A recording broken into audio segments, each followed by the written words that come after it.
அதே மாதிரி இந்தியாவிலேயே முதலாக பள்ளி மாணவர்களுக்கு காலை உணவு கொடுத்த முதல் மாநிலமும் நம்முடைய தமிழ்நாடு தான்.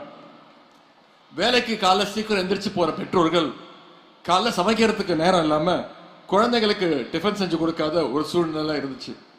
சாப்பிடாம வகுப்புக்கு போற அந்த குழந்தை காது பசியில அடைக்கும், வயிறு கில்லும். அவர்களால் எப்படி அந்த சமயத்துல பாடத்தை கவனிக்க முடியும்னு பெற்றோர்கள் வருத்தப்பட்டது உண்டு. இன்னைக்கு அந்த பிரச்சனைகள் எல்லாத்தையும் நம்முடைய முதலமைச்சர் அவர்கள் தீர்த்து வைத்திருக்கிறார்கள்.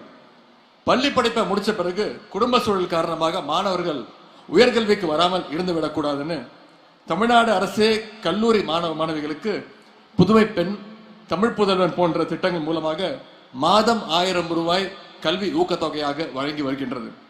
இந்த மாணவர்கள், இந்த திட்டத்தின் மூலம் பயன்பெறுகின்ற மாணவர்கள் இனிமே யாரும் நோட் புக் வாங்கணும், ப்ராஜெக்ட் மெட்டீரியல்ஸ் வாங்கணும், கால்குலேட்டர் வாங்கணும் அப்படின்னு அவங்களுடைய பெற்றோர்கள் கிட்ட போய் கேட்க தேவையில்லை.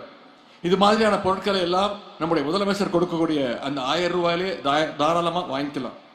இந்த திட்டங்கள் வந்த பிறகு பள்ளி படிப்பு முடித்துவிட்டு உயர்கல்வி செல்லுகின்ற வாய்ப்பு இருந்தும் பொருளாதார சூழல் காரணமாக உயர்கல்வியை தொடர இயலாத கிட்டத்தட்ட 15,000 மாணவர்கள் இன்னைக்கு உயர்கல்வியில இந்த திட்டத்தின் மூலம் சேர்ந்திருக்கிறாங்க.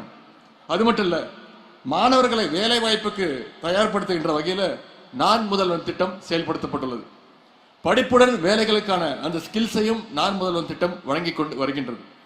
குறிப்பா வேலை தேடுகின்ற நிலையை தாண்டி மற்றவர்களுக்கும் வேலை கொடுக்கலாம் என்கிற கான்பிடன்ஸை நம்முடைய நான் முதல்வன் திட்டம் தொடர்ந்து வழங்கி வருகின்றது. கல்விக்கு மட்டுமின்றி இன்னைக்கு உடல் கல்விக்கும் விளையாட்டுக்கும் நம்முடைய அரசு, நம்முடைய முதலமைச்சர் அவர்கள் முக்கியத்துவம் கொடுத்து வருகின்றாங்க. இந்த நிகழ்ச்சியுடைய பெயரே கல்வியில் சிறந்த தமிழ்நாடு.